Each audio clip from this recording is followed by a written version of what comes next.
मित्रों, अस्वस्थ होने के कारण काफी समय के बाद हम आपके बीच संवाद प्रस्तुत कर पा रहे हैं। साथियों,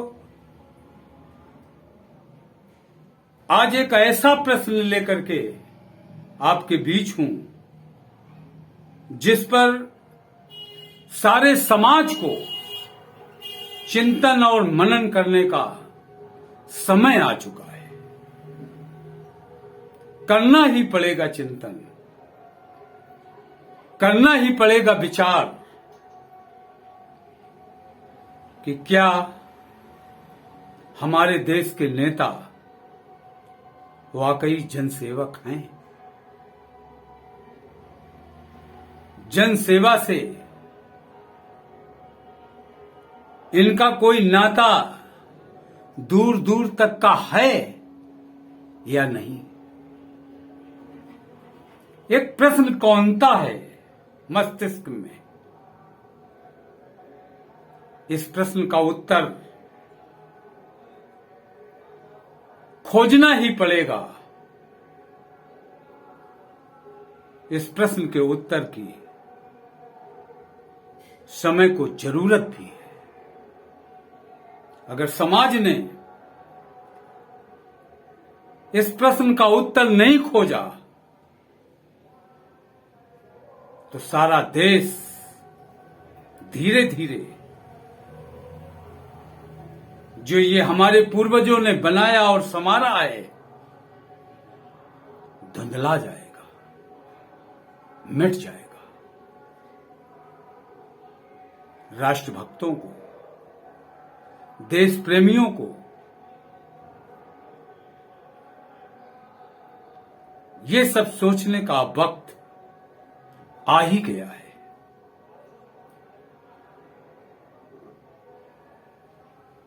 क्या जनसेवा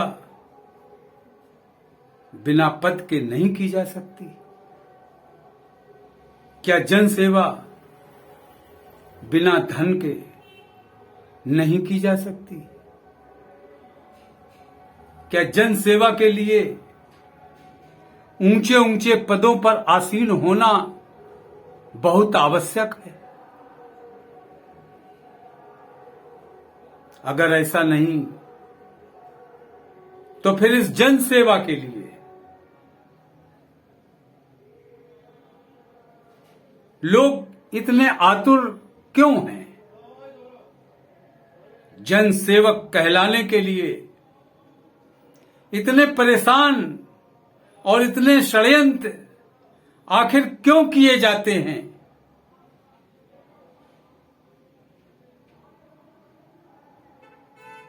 क्या जनसेवक होना इतना सहज है? हमारे देश में जनसेवक होने के लिए दूसरे जनसेवक की हत्याएं की जाती हैं, उनके मर्डर करा दिए जाते हैं, उन्हें मरवा दिया जाता है और खुद को जनसेवा में जनसेवक कहलाने के लिए या अपने को प्रतिष्ठित करने के लिए ऐसा आए दिन हो रहा है। मित्रों, बहुत दुख का विषय है कि हमारे इस महान देश में और हमारे महान देश के चरित्र को तथाकथित जनसेवक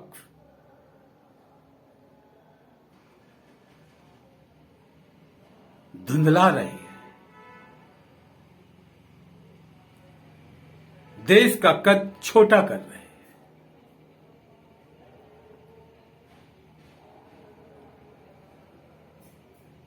एक विद्यालय में एक अध्यापक जी ने एक दिन अपने बच्चों से कहा कि बच्चों, कल से तुम सबको कोई परोपकार का काम करके आना है, जनसेवा का काम करके आना है। अध्यापक की बात पर बच्चों ने हामी भरी और दूसरे दिन उस अध्यापक ने अपने बच्चों से पूछा कि बच्चों बताओ, कौन कौन बच्चा जनसेवा का काम करके आया है, कोई परोपकार का काम करके आया है। 3 बच्चों ने हाथ उठाया। 1 दिन की शिक्षा और 3 बच्चों ने अपने हाथ ऊंचे किए। अध्यापक ने कहा, शाबाश बेटो, तुम लोगों ने बहुत अच्छा काम किया। और पहले बच्चे से पूछा, बताओ तुमने कौन सा नेक काम किया, तुमने कौन सा परोपकार का काम किया। पहले बच्चे ने कहा कि गुरुजी, मैंने एक बूढ़ी औरत को सड़क पार कराई। अध्यापक ने कहा, शाबाश बेटा, तुमने नेक काम किया है, वाकई परोपकार का काम किया है, तुम्हें बहुत बहुत शाबाशी। दूसरे बच्चे से पूछा, तुम बताओ तुमने कौन सा नेक काम किया है। दूसरे बच्चे ने भी यही दोहराया कि गुरुजी, मैंने भी एक बूढ़ी औरत को सड़क पार कराई है। गुरुजी थोड़ा चकराए,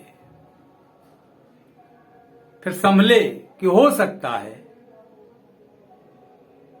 इन्हें भी कोई बूढ़ी मिल गई हो और उसे सड़क पार कराई हो, उसे भी शाबाशी दी। तीसरे बच्चे से पूछा कि तुमने क्या परोपकार का काम किया। तो उस बच्चे ने भी कहा, गुरुजी, मैंने भी एक बूढ़ी औरत को सड़क पार कराई है। गुरुजी ने कहा कि तुम तीनों को क्या 3 बूढ़ियां मिल गई थी। तो उन तीनों ने बताया कि गुरुजी, बूढ़ी तो एक थी और तीनों ने मिलकर उस बूढ़ी को सड़क पार कराई। गुरुजी ने फिर पूछा कि क्या तुम्हारे सहयोग की आवश्यकता थी। तो उसने कहा, गुरुजी, वो बूढ़ी औरत तो सड़क पार करना ही नहीं चाहती थी। हम लोगों ने तो घसीट कर जबरदस्ती किसी तरह से उस बूढ़ी को सड़क पार कराई है और आपका कहा हुआ वचन पूरा किया है। हमारे देश में ऐसे जनसेवक हैं, ऐसे कानून ला दिए जाते हैं।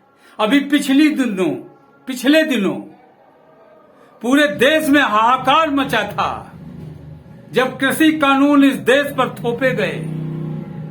किसान चिल्ला रहा था कि नहीं चाहिए हमें ये कृषि कानून, इससे हम तबाह हो जाएंगे, इससे हम बर्बाद हो जाएंगे, ये कानून हमारे लिए उपयुक्त नहीं है।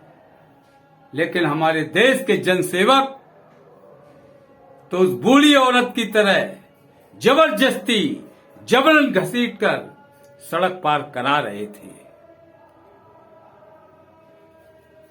आज सोचने का समय आ गया है। ये देश की बात है,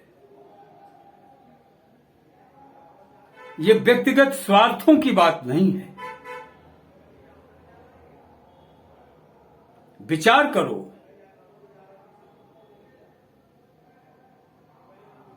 कि जनसेवक कैसा होना चाहिए, जनसेवक का क्या कर्तव्य है। मेरी समझ से तो जनसेवा के लिए बहुत बिरले लोग कदम रखते हैं। सेवा करना ही कौन चाहता है। क्या देश के नेता जनसेवा कर रहे हैं? क्या वाकई में जनसेवक हैं? या नेता बनकर फिर अपनी सेवा करा रहे हैं? क्या है सच्चाई? ये प्रश्न मैं आपके बीच छोड़ता हूं। विचार करें कि इस देश को कैसे जनसेवकों की आवश्यकता है, उस पर कौन खरा उतरता है, कौन नहीं उतरता है। हमें अगर देश को बचाना है तो तथाकथित जनसेवकों से सावधान रहना ही पड़ेगा। जय भीम, जय भारत, जय संविधान, जय संविधान।